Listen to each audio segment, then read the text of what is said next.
గాంధీ అల్లాడిపోయారు, ఆరాటపడిపోయారు, ఉక్కిరి విక్కిరైపోయారు, నిలబడలేకపోయారు, కింద మీద అయ్యారు. ఏం జరిగింది? సరిగ్గా ఏఐసిసి కార్యాలయం సాక్షిగా, ఆగస్టు 15 సాక్షిగా, జెండా వందన కార్యక్రమం సాక్షిగా, దీన్ని రికార్డు చేస్తున్న ఎదురుగా ఉన్న కెమెరాల సాక్షిగా, ఇదంతా దేశ ప్రజలు లైవ్ లో చూస్తున్న సాక్షిగా సోనియా గాంధీ ఇంతమంది ఇంత జరుగుతున్నా సరే ఎందుకు అల్లాడిపోయారు, ఎందుకు నిలబడలేకపోయారు? ఆవిడ ఏమన్నా చూడకూడదు చూసారా? వినకూడదు విన్నారా? వినకూడందే విన్నారు.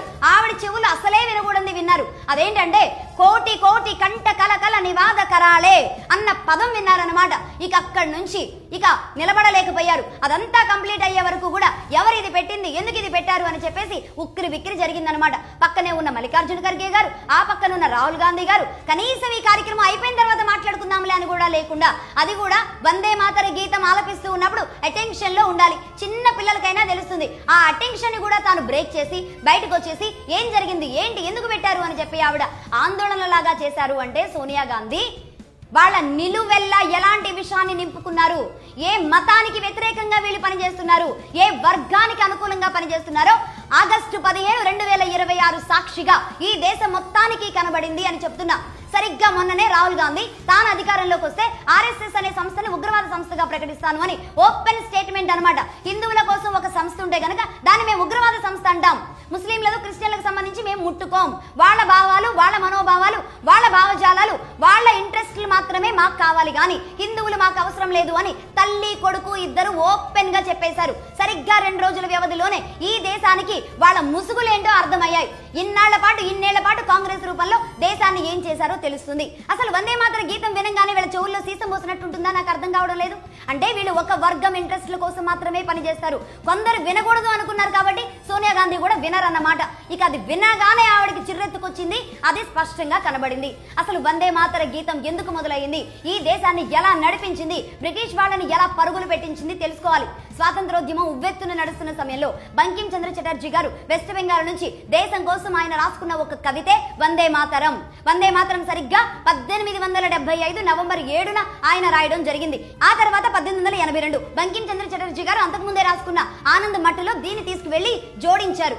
ఆ తర్వాత 1896 ఇదే వెస్ట్ బెంగాల్లో కాంగ్రెస్ సమావేశాలు చాలా తీవ్రంగా జరుగుతున్న సమయంలో రవీంద్రనాథ్ ఠాగూర్ గారు వందే మాతరానికి రాగాలు సమకూర్చారు. ఆ సభా వేదికగా సరిగ్గా రవీంద్రనాథ్ ఠాగూర్ గారు 1896 కాంగ్రెస్ సమావేశంలో వెస్ట్ బెంగాల్లో ఆయన పాటలాగా పాడి వినిపించారన్నమాట. వందే మాతరం అని చెప్పి అక్కడి నుంచి మొదలు పెట్టారు. ఇక అక్కడి నుంచి దానిని అందరూ ఆలపిస్తూ దేశమంతా ఒక బలంగా వందే మాతరం అనగానే బ్రిటిష్ వాళ్ళ గుండెల్లో ఒక రైలు పరిగెత్తినట్టు ఉండేదట. అదే సమయంలో వందే మాతరాన్ని అంత ఉవ్వెత్తున తీసుకెళ్తూ ఉన్న సమయంలో ఈ దుర్మార్గులు ఏం చేశారు అంటే అసలైన వాళ్ళు దిగారు. సరిగ్గా 12 ఏళ్ల తర్వాత అంటే 1909లో మొదలు పెట్టారన్నమాట. వాళ్ళకి ఇక అప్పుడు మొదలైంది. ఎందుకంటే వందే మాతరంలో దుర్గా, లక్ష్మి, సరస్వతి రూపంలో ఉన్న ఈ భూదేవికి ప్రణమిల్లుతున్నాను, ఈ భరతమాత మా దేవత అని ఏదైతే ఉందో అది మాకు విరుద్ధం, మా మతానికి విరుద్ధం, కాబట్టి మేమెందుకు వందే మాత్రం పాడాలి అని 1909 దగ్గర నుంచి మొదలుపెట్టి దాదాపుగా 1937 వరకు వందే మాత్రం మేము పాడమని కూర్చున్నారు ముస్లిం లీగ్ వాళ్ళు.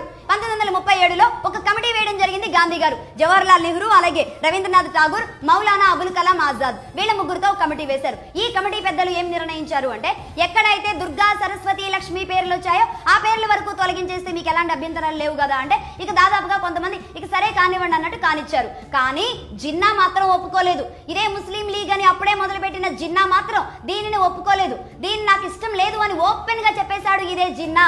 అంటే అతడి ఇంట్రెస్ట్ ఏంటి, ఎప్పుడు కూడా తనది ఇస్లామిక్ ఇంట్రెస్ట్లే. అందులో భాగంగానే వెళ్ళి పాకిస్తాన్ ఏర్పాటు చేసుకున్నాడు. కానీ ఇక్కడ ఉన్న వాళ్ళ మాత్రం అన్నిటికీ సర్దుకోవాలి, అన్నిటికీ కుసించుకోవాలి. ఏకంగా వందే మాతరంలో ఉన్న మన లక్ష్మి, సరస్వతి, దుర్గా వీళ్ళు అడ్డొచ్చారని వాళ్ళకి మన వందే మాతరంలో వాళ్ళ ముగ్గురు దేవీ దేవతలను కూడా మనం లేపేశాం. గాంధీ, నెహ్రూల ఆధ్వర్యంలో మన దేవతలను కూడా పక్కన పెట్టేశాం. మనం భూమాతగా కొలిసే భూమాత, భూదేవి అనుకున్న ఈ పదాలను కూడా తీసి పక్కన పెట్టేశాం. ఎందుకు? వాళ్ళ మనోభావాలు దెబ్బతిన్నాయని మన దేవుళ్ళని జస్ట్ తీసి అవతల పడేశామన్నమాట. ఇది జరిగింది. అక్కడి నుంచి వందే మాతరం ఇలా తీసివేయబడ్డ వందే మాతరమే ఇప్పటి వరకు ఆలపిస్తూ ఉన్నాం. ఇప్పుడు రీసెంట్ గా ఎన్డీఏ గవర్నమెంట్ వచ్చిన తర్వాత అసలైన వందే మాతరాన్ని తీసుకొచ్చి ఈ రోజు భారతదేశంలో పాడుతుంటే ఎంఐఎం ఓపెన్ గా ఏం స్టేట్మెంట్ ఇస్తుంది? అసదుద్దీన్ ఓవైసీ ఏం చెబుతారు? మేము వందే మాత్రాన్ని ఓపెన్ గా బ్యాన్ చేస్తున్నామని ఇంత దారుణంగా చెబుతున్నారు అంటే మరి ఈ దేశంలో ఉండాల్సిన అవసరం ఏంటి వీళ్ళకి? ఇదే దేశంలో ఉండి దేశంలోనే తింటూ ప్రజల ద్వారా రాజకీయ నాయకులుగా ఎన్నుకోబడి పార్లమెంట్ లోకి వెళ్లి దేశానికి పాలసీస్ చేసే దాంట్లో ఎందుకు కూర్చోవడం? ఈ దేశం మీద ప్రేమ లేనప్పుడు, ఈ దేశంలో 80% ఉన్న హిందువులు ఆరాధించే దేవీ దేవతల మీద గౌరవం లేనప్పుడు వీళ్ళెందుకు మరి ఎందుకు ఉండాలి ఈ దేశంలో అని అడుగుతోంది ఈ సమాజం ఈ రోజు. దీనికి ఓపెన్ గా ఇక్కడ వీళ్ళందరి మనోభావాలు ఎక్కడ దెబ్బతింటాయో అని నేను మీ వ్యక్తినే, మీకు కంట్లో నలిసిపడినా సరే నేను తట్టుకోలేను. నేను కాదు, మా ముత్తాతలు గాంధీ దగ్గర నుంచి, నెహ్రూ దగ్గర నుంచి, ఇందిరాగాంధీ దగ్గర నుంచి, సోనియా గాంధీ వరకు కూడా రాహుల్ గాంధీతో సహా అదే నిరూపించుకున్నారనమాట. అంటే కాంగ్రెస్ కావాల్సింది కేవలం ఒక వర్గం మనోభావాలు మాత్రమే. 80% హిందువులు ఉన్న ఇక్కడి వాళ్ళ భావజాలాలు గాని వీళ్ళ సెంటిమెంట్లు గాని ఏం మాత్రం అవసరం లేదని మొకాన ఒక రకంగా భారతదేశ హిందువుల మొకాన చెప్పుతో కొట్టినట్టు చెప్పిందనమాట సోనియా గాంధీ. అంతేకాదు, కొంతమంది ఉంటారు ఇక ఆకతాయిలనాలో ఎర్రి మొకాలనాలో ఈ దేశ గౌరవాన్ని ఇక్కడ ఉన్న హిందువులు కూడా అవహేళన చేస్తూ ఉంటారు. అంటే థియేటర్లలో ఎక్కడంటే అక్కడ జనగణమన పెడితే మేము లేస నుంచోవాలి అంటే లేస నుంచుంటేనే మేము దేశభక్తులమా అని చెప్పి మాట్లాడే మూకలకు అర్థం కావాలి ఈ వెనక జరిగే కాన్స్పిరసీలు ఎంత దారుణంగా ఉన్నాయి. దేశం మీద ప్రేమ లేకపోతే రేపు నువ్వే ఉండవురా బాబు అని చెబుతున్నా సరే ఎందుకు ఇన్నేళ్లుగా ఇంతమంది చెబుతున్నా అర్థం కావట్లేదో ఇప్పటికైనా తెలియాలి. నేను ఇప్పుడు అడుగుతున్నా, నేను నిన్ననే ఒక మాట చెప్పా, ఈ జెండా మాకొద్దు, ఈ జాతీయ జెండా వద్దు. ఈ జాతీయ జెండా చూస్తే కాంగ్రెసే కనిపిస్తుంది. నిజానికి చిన్నప్పుడు నేను గాని ఎవరైనా అలాగే అనుకునేవాళ్ళం. ఇక ఆ తర్వాత అలవాటు చేసుకున్నారే కానీ జాతీయ జెండా కాంగ్రెస్ జెండా రెండు ఒకేలాగా ఉన్నాయా లేదా? అంటే ఈ దేశంలో వందే మాత్రం పాడడానికి మాత్రం ఒక వర్గానికి నచ్చదు. కానీ ఇదే దేశంలో కాంగ్రెస్ జెండా దేశ జెండాగా మారితే మాత్రం చచ్చినట్టుగా అందరూ దాన్నే కంటిన్యూ చేయాలి. వందే మాత్రం మూలాలు మాత్రమే కాదు, ఈ భారతదేశ జెండా మూలం కూడా మనం తెలుసుకోవాలి. అసలు ఎప్పుడు పుట్టింది, ఎలా కాంగ్రెస్ లోకి వచ్చింది, ఎలా జాతీయ జెండాగా మారిందో చెబుతాను వినండి. సరిగ్గా 1921 బెజవాడలో కాంగ్రెస్ సెషన్స్ కొన్ని నడుస్తున్నాయి. ఆ సెషన్స్ కోసం గాంధీ గారు బెజవాడకు రావడం జరిగింది. ఆ సమయంలో అక్కడే చాలా యాక్టివ్ గా స్వాతంత్రోద్యమంలో ఉన్న మన కృష్ణా జిల్లా పింగళి వెంకయ్య గారు ఆయన ఒక గిఫ్ట్ గా దాన్ని తయారు చేసి గాంధీ గారికి ఇవ్వడం జరిగింది. అంటే 1921లో అది ఇవ్వడం జరిగింది. సరిగ్గా 1931 వచ్చే వరకు దానిని కాంగ్రెస్ జెండాగా మార్చేసుకున్నారు. ఒక రకంగా కాంగ్రెస్ దాన్ని అడాప్ట్ చేసేసుకుంది. అంటే ఇది మా కాంగ్రెస్ జెండా అనేది వాళ్ళు చెప్పుకున్నారు. కానీ ఆ తర్వాత జాతీయ జెండాగా ఎలా మారింది అంటే సరిగ్గా ఒక 15-20 రోజుల్లో దేశానికి స్వాతంత్రం రాబోతుంది అనుకున్న సమయంలో ఆల్ ఇండియా కాంగ్రెస్ కమిటీ ఒక రిజల్యూషన్ పాస్ చేసి ఒక జెండాని పంపించాలి కాబట్టి మౌంట్ బాటన్ కి వీళ్ళు పెట్టుకున్న కాంగ్రెస్ జెండానే పంపించేశారు. ఇక ఆ తర్వాత మార్పులు చేర్పులు చేస్తాంలే అని చెప్పుకొని ఇక ఆ తర్వాత అశోక్ చక్రాన్ని అందులో యాడ్ చేయడం జరిగింది. అంటే ఒక రకంగా జెండా ఎవల్యూషన్ అనేది అంచెలంచెలుగా ఈ విధంగా వచ్చింది. 1921లో బెజవాడలో మన పింగళి వెంకయ్య గారు మొదలుపెట్టిన జెండా కాంగ్రెస్కి వెళ్ళి కాంగ్రెస్ నుంచి ఈ రోజు జాతీయ జెండాగా మారింది. సరే నేను అంటున్నా, సరే అప్పటికప్పుడే ఇవ్వాలి కాబట్టి సరే అదే జెండాని ఇచ్చారే అనుకుందాం. కనీసం ఆ తర్వాత అయినా మార్పులు చేర్పులు చేసుకోవాలా వద్దా? 80% హిందువులు ఉన్న ఈ భారతదేశంలో కనీసం జెండాలో ఉన్న కాషాయం రంగు ఏదైతే ఉందో ఆ రంగుని పెంచైనా సరే హిందువులకు మేము ఇచ్చే రెస్పెక్ట్ ఇది, హిందువులు ఎక్కువ మంది ఉన్నారు కాబట్టి ఈ పర్సంటేజ్ ని మేము పెంచాము అనైనా చూపించారా? చూపించలేదు. ఇది వాళ్ళ దుర్మార్గం, ఇది వాళ్ళ నటనలు. పోనీ మా కాంగ్రెస్ పార్టీ 3 మతాలని ఒకేలాగా చూస్తుంది, ఇది మా జెండా, రేపు జాతీయ జెండాగా మారినప్పుడు ఈ జెండాలో కాషాయ పర్సంటేజ్ ని పెంచుదాం, ఎందుకంటే హిందువులు ఎక్కువగా ఉన్నారు కాబట్టి కాషాయ జెండాని మనం పెంచైనా సరే ఇక్కడ ఉన్న వాళ్ళకు ఒక బలాన్ని చేకూర్చినట్టు అవుతుంది అని ఏమన్నా భావించారా? చేయలేదు. అవుట్ రెడ్ గా దుర్మార్గమైన ఆట ఆడారు ఇన్నాళ్ల పాటు. కాంగ్రెస్ అధికారంలో ఉన్నన్నాళ్ల పాటు కూడా ఇదే అకృత్యాలు హిందువుల మీద మాత్రమే జరిగిన భయంకరమైన దాడులు అని నేను చెబుతాను. ఇక అందులో నేను ఒక్క నిమిషం కూడా నుంచోడానికి, ఒక్క నిమిషం కూడా ఆవిడ చెబుతూ వినడానికి సోనియా గాంధీకి ఇష్టం లేదు కదా. కానీ ఈ దేశంలో సెక్యులర్ అన్న పదాన్ని మధ్యలో తీసుకొచ్చి ఇంపోజ్ చేశారు. సెక్యులర్ అన్న పదాన్ని తీసుకొచ్చి ఈ దేశంలో ఇంపోజ్ చేశారా? లేదా? చేశారు. అలాగే పాకిస్తాన్ ముక్క చేసి ఇస్లామిక్ దేశం చేశారా? లేదా? చేశారు. ఆ పాకిస్తాన్ కు 50 కోట్లు పారితోషికంగా ఇచ్చారా? లేదా? ఇచ్చారు. ఆ తర్వాత ఇక్కడ ఉన్న వాళ్ళందరికీ కూడా ఆర్టికల్ 30 తీసుకొచ్చి దాన్ని కూడా ఈ దేశంలో ఇంపోజ్ చేసి ఆర్టికల్ 30 ద్వారా మైనారిటీ హక్కులు, మైనారిటీ ఆస్తులు వీటిల్లో ఎవరు వెళ్ళడానికి వీల్లేదు. వాళ్ళ విద్యా సంస్థలు, వాళ్ళ ఆస్తులు, వాళ్ళ విషయాలు, ఏ మత గ్రంథాలు, వాళ్ళ మత సంస్థలు దేని దగ్గరికి ఎవరు వెళ్ళడానికి వీల్లేదు ఈ దేశంలో.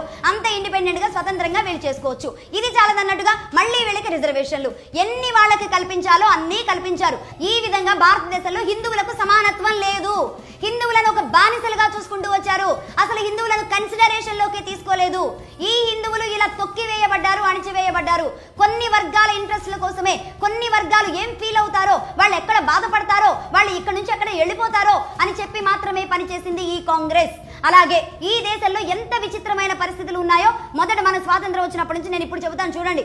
ఈ దేశంలో విచిత్రమైన పరిస్థితులు ఎలా ఉన్నాయో నేను PP1 PP2 దగ్గర నుంచి నేను చెబుతా. నిజంగా చెప్పాలంటే నర్సరీ పిల్లల దగ్గర నుంచి కూడా మనం చెప్పాలి. నర్సరీ పిల్లలు పరీక్ష రాసి మంచి మార్కులు తెచ్చుకున్నారనుకోండి, ఒక 100 మంది ఉన్న పిల్లల దగ్గర ఫస్ట్ మార్కు ఎక్కువ మార్కులు వచ్చిన వాడికి ఒక ప్రయారిటీ ఉంటుంది. అదేవిధంగా PP1 PP2కి వాళ్ళు ఏ రన్నింగ్ లోనో లేదంటే ఏ స్పోర్ట్స్ లోనో వాళ్ళు కొన్ని పాయింట్స్ తెచ్చుకున్నారనుకోండి, వాళ్ళు ఒక టాప్ పొజిషన్ లో ఉంటారు. అలాగే పార్లమెంట్ దగ్గరికి వెళదాం. పార్లమెంట్ లో ఎలా ఉంటుంది, అక్కడ ఏదైనా ఒక బిల్ పాస్ అవ్వాలి అంటే 1/3 మెజారిటీ ఎవరిదైతే ఉంటుందో వాళ్ళు చెప్పిన దాని ప్రకారమే ఏ దేశమైనా సరే బిల్లులు పాస్ అవుతాయి. అంటే వాళ్ళ మాట చెల్లు ఉంటుందన్నమాట. వాళ్ళ మాటే చెల్లు ఉంటుంది.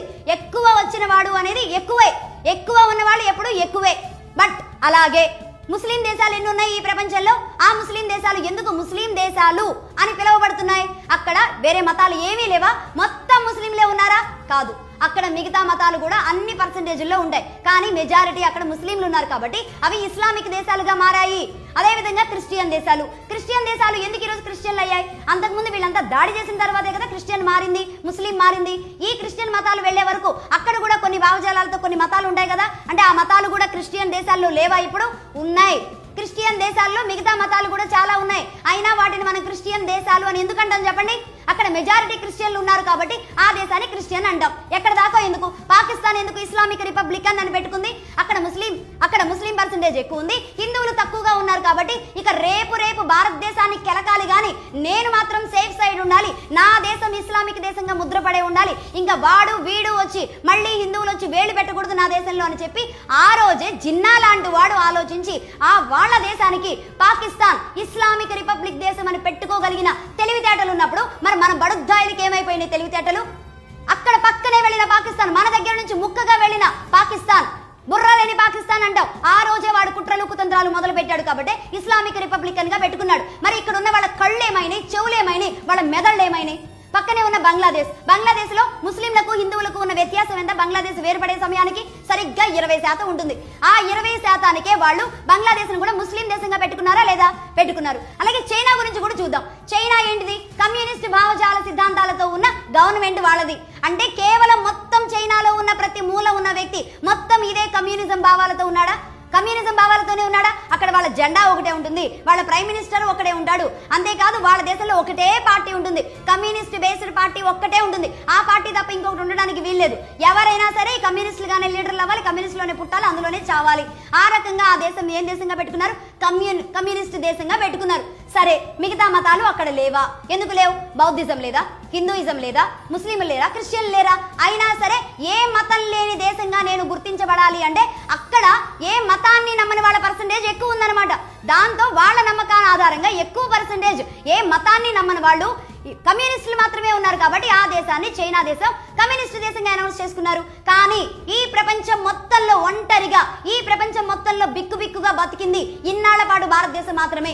ఈ 80 ఏళ్లలో నేను చెబుతున్నా భారతదేశం మాత్రమే. ఇక్కడ 80% హిందువులు ఉన్నా సరే ఇది మా హక్కు అని మాట్లాడే గొంతు మన హిందువులకు లేకపోవడమే దుర్మార్గం. హిందువులందరూ కూడా ఏకతాటి మీద నిలబడలేకపోవడమే దుర్మార్గం. వీడొచ్చి ఎవడో వచ్చి కమ్యూనిస్ట్ వచ్చి ఈ ఎర్ర కళ్ళతో వచ్చి అసలు దేవుడే లేడంటే ఆ దారిలో పోతారు. క్రిస్టియన్ ఎవడో వచ్చి ఈ విధంగా చెబితే ఆ దారిలో వెళతారు. ఎవ్వరు ఏ దారిలో చూపిస్తే ఆ దారిలో పెడుతూ మేము ఈక్వాలిటీ, మేము అందరినీ ఒకేలాగా చూస్తాం, మాకు ఏ మతంకైనా సరే మాకే ఇబ్బందులు లేవు అని మాట్లాడే కొంతమంది సోకాళ్ళు హిందువుల వల్ల ఈ దేశానికి ఇంకా నష్టం జరిగింది. దీన్ని ఆసరాగా తీసుకునే కాంగ్రెస్ ఒక వర్గం కోసం మాత్రమే పనిచేసింది. ఎక్కడో ఉన్న ఏ మతం లేని చైనాకి కూడా వాళ్ళు అనుకున్న మతాన్నే ఎజెండాగా పెట్టుకుంటే ఈ భారతదేశంలో సనాతనం దగ్గర నుంచి అందరికంటే కూడా అనుభవం ఉన్న, అందరికంటే పెద్ద రాజ్యంగా ఉన్న, అందరికంటే డబ్బులో కానీ అన్ని రకాలుగా బాగున్న ఈ దేశాన్ని అందరూ అన్ని రకాలుగా దోచుకుపోయి కొట్టేసి ఈ దేశ మాతని కకావికలం చేసిన తరువాత కూడా ఇంకా ఈ దేశాన్ని తింటున్న వాళ్ళు ఎవరున్నారో తెలుసా? వీళ్ళే. ఈ దేశంలో ఉన్న హిందువులే తింటున్నారు అని నేను అంటాను. దీన్ని ఆసరాగా తీసుకునే అలాంటి వాళ్ళ చేతులకు అస్త్రాలు ఇస్తున్నారు. కళ్ళ ముందే ప్రపంచం మొత్తంలో ఉన్న దేశాలన్నీ తమ ఎజెండాలను అవలంబిస్తుంటే భారతదేశం ఒక్కటి మాత్రం తమ ఎజెండాను అవలంబించకూడదు. 80% ఉన్న హిందువులు ఉన్న ఈ దేశాన్ని ఇది మాది హిందూ దేశం అని మాట్లాడడానికి వీలు లేకుండా తయారు చేశారు అంటే ఎవరు చేశారు చెప్పండి? ఎందుకు ఇంత కఠినంగా చెబుతున్నానో అర్థం అర్థం చేసుకోండి. జిన్నా ఎప్పుడు 1909లో మొదలు పెట్టారు ఈ ముస్లిం లీగ్ వాళ్ళు. అంటే ఈ భారతదేశం మాది కాదు, ఈ భారతదేశ విశ్వాసాలని మేము నమ్మమని వాళ్ళు ఓపెన్ గా చెప్పినా సరే ఆనాటి నుంచి ఈనాటి వరకు ఎప్పుడు వందే మాతర గీతం మళ్ళీ పాత వందే మాతరం మనకి ఎప్పుడు వచ్చింది చెప్పండి? 2025లో వచ్చింది. అంటే దాదాపుగా 116 సంవత్సరాల వరకు కూడా ఆ ముస్లిం లీగ్ చెప్పినట్టు ముస్లింలు చెప్పినట్టే ఈ గాంధీ నెహ్రూలతో పాటు ఆ తర్వాత కాంగ్రెస్ ఈ నెత్తిన కూర్చొని అదే వందే మాతర గీతాన్ని మన దేవీ దేవతలని పక్కన పెట్టేసి పక్కన పడేసి దేవుడు లేడు, ఏం లేదు, భూదేవి లేదు, మా శక్తి లేదు, మా అమ్మ లేదు, ఏమీ లేదు అని చెప్పి తాకట్టు పెట్టినట్టు కాదా? మన తల్లిని తీసుకెళ్లి తాకట్టు పెట్టినట్టు కాదా? దీనికి ఒప్పుకున్నారు అంటే మేము పెట్టుకున్న ఈ గీతంలో ఈ దేశంలో అసలు మేమున్న ఈ దేశంలోకి మీరు వచ్చి మేము ఏం చేయాలో ఏం చేయకూడదో మేము ఎలా బతకాలో నేర్పిస్తున్న వీళ్ళని ఏం చేయాలి? ఈ దేశానికి స్వాతంత్రం వచ్చినట్ట ఇంకా మన చేతులు వాళ్ళ చేతుల్లోనే ఉన్నట్ట? మీరే ఆలోచించండి. నేను మళ్ళీ చెబుతున్నా, మగధా న్యూస్ ఒకే స్టాండ్ మీద ఉంటుంది. ఖచ్చితంగా ఈ దేశాన్ని హిందూ దేశంగా ప్రకటించాలి. నేను నిన్నే ఒక 5 అనౌన్స్మెంట్ చేశాను. ఆ విధంగా ముందుకు వెళితేనే ఈ దేశ భవిష్యత్తు తరాలకైనా సరే ఇలాంటి సమస్యలు క్యారీ ఫార్వర్డ్ అవ్వకుండా ఉంటాయి. ఈ సమస్యలకి కనీసం మన జనరేషన్ ఇక్కడైనా సరే ఫుల్ స్టాప్ పెట్టాల్సిన అవసరం ఉంది అని మగధా న్యూస్ బలంగా భావిస్తుంది. అందరూ చెయ్యి గొంతు కలపాలి. బయట ప్రపంచంలో ఏం జరుగుతుందో తెలుసుకోండి. ముఖ్యంగా హిందువులు మారండి. ఈ దేశం మీద ఇన్నాళ్ళ పాటు జరిగిన కుట్రలు ఒక్కొక్కటి తెలుసుకునే ప్రయత్నాలు చేయండి అని మరొకసారి రిక్వెస్ట్ చేస్తున్నాను.